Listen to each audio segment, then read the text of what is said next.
Hi, Glenn from the Gall Boys. So today we're here to talk about towing, in particular safety in towing. Today we've got a HiLux SR5 hitched up to a Kedron caravan. So all Toyota 4x4 variants of the HiLux feature a 3.5 tonne towing capacity. Obviously the 4x2s are a little bit less, but one figure to keep in mind is also your GCM. So the GCM is your gross combined mass. So this is your vehicle with its contents and also what you're towing. Today, that's 5,850 kilos. A great place to start for this is your curb weight of the vehicle. But if you're a little unsure, it's always best to check with your owner's manual, or you can also visit your local Toyota dealership. Another thing to be aware of is the differences between braked and unbraked towing capacities. So today we have a braking system on the van.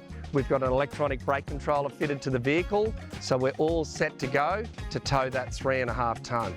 So let's hitch up and go for a tow.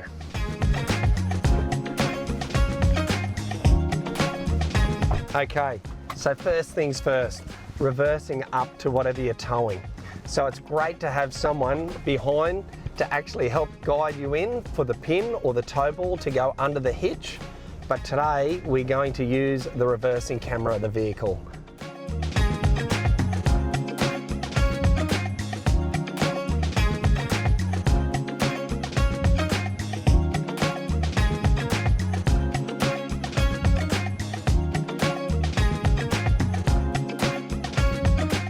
So when it comes to hitching up, there's a raft of different couplings on the market also. So it's best to check with either your Toyota dealership or the manufacturer of either your caravan, your boat, or maybe your horse float to see what the legal setup is for both the tow bar and the pin or your tow ball for your safe and legal tow.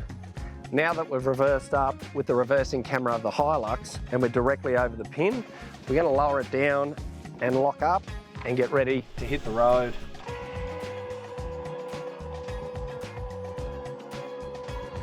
So we'll lock over the locking pin to secure that to the tow pin, and we'll also put on our weatherproof cap. So this prevents dust entry and unnecessary damage in between the coupling and the tow pin when you're both on and off the road.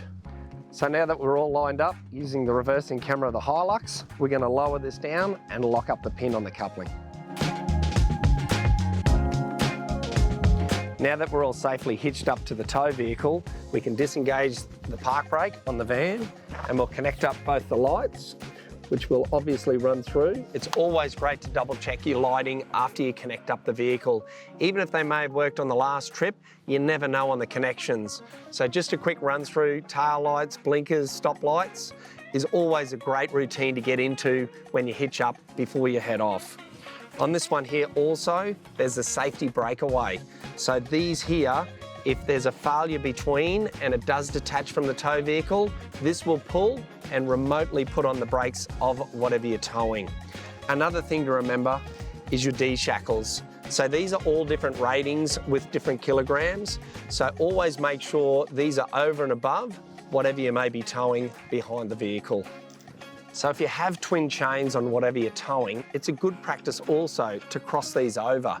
So what this can do is if there is a detachment, this can actually form a cradle for the coupling to fall into and prevent this from hitting the road.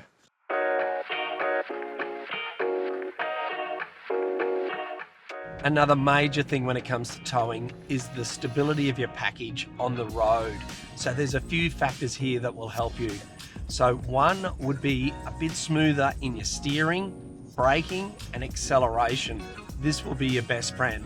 Drive to the conditions, and another major factor is how and where you pack your gear in both your tow vehicle and the caravan. So if you can keep your heavier items in the van down low and towards the front, it will certainly help in a nice stable tow, even in the more extreme cases. Say with a high crosswind or maybe a trucker overtaking on the highway. Just be mindful to stay within the limits of the downforce capacity. So there'll be a limit on, say the HiLux here today has a downforce capacity on the tow bar of 350 kilos. Just be mindful to stay within these limits and you'll be nice and legal. And other than that, we hope we've provided a few basic tips here to help you get safely on the road, to get out around our beautiful country and enjoy some of your own trips, whether it be on or off the road. So we'll say bye for now, and thanks once again, and we might catch up with you on the track someday. Cheers all.